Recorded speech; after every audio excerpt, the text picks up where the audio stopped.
Voici l'audio du commentaire concernant Ézéchiel, chapitre 33, les versets 30 à 33. Toi, fils d'homme, les gens de ton peuple s'entretiennent de toi le long des murs et aux portes des maisons, et se disent l'un à l'autre, chacun son frère. Venez donc écouter, quelle est la parole qui provient de l'Éternel. Ils se rendent en foule auprès de toi, et mon peuple s'assied devant toi. Ils écoutent tes paroles, mais ils ne les mettent pas en pratique. Car ils agissent avec des paroles aimables à la bouche, alors que la cupidité mène leur cœur. Te voilà pour eux comme une aimable chanson, musique agréable et belle mélodie. Ils écoutent tes paroles, mais ils ne les mettent point en pratique. Quand ces choses arriveront, et voici qu'elles arrivent, ils reconnaîtront qu'il y avait un prophète au milieu d'eux. Commentaire. Voilà quelques jours, nous avions dans Jacques chapitre 1 verset 22, mettre en pratique la parole. Pratiquez la parole et ne l'écoutez pas seulement, en vous abusant par de faux raisonnements.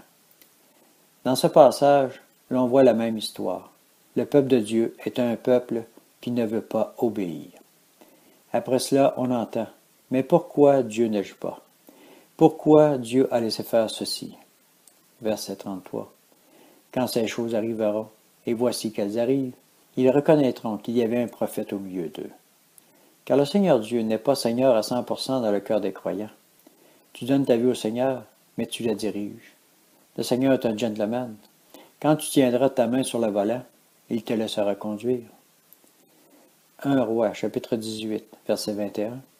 Alors Élie s'approcha de tout le peuple et dit, « Jusqu'à quand clocherez-vous des deux côtés? Si l'Éternel est Dieu, ralliez-vous à lui. Si c'est Baal, ralliez-vous à lui. » Le peuple ne lui répondit rien. Vous voyez des gens qui marchent avec puissance et autorité devant le Seigneur. Mais soyez assurés que pour avoir l'autorité et la puissance que le Père avait déposée sur Jésus, il faut l'obéissance. Luc, chapitre 6, verset 40. Le disciple n'est pas plus que le maître, mais tout disciple accompli sera comme son maître.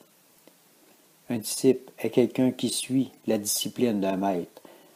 Alors Jésus demande à tous ceux et celles qui veulent le suivre de le faire à 100%.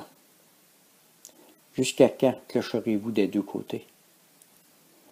Seigneur, la vie fait en sorte d'attirer les regards, d'attiser les passions et de nous détourner de toi. Seigneur, il ne faut pas qu'il en soit ainsi. Que ton règne vienne s'établir avec puissance dans le cœur de tes enfants pour qu'une armée se lève et qu'un réveil se produise avant la venue de ton Fils Jésus, pour que la moisson soit selon ta volonté, ô Père. Seigneur, je te prie au nom de notre Seigneur Jésus. Amen.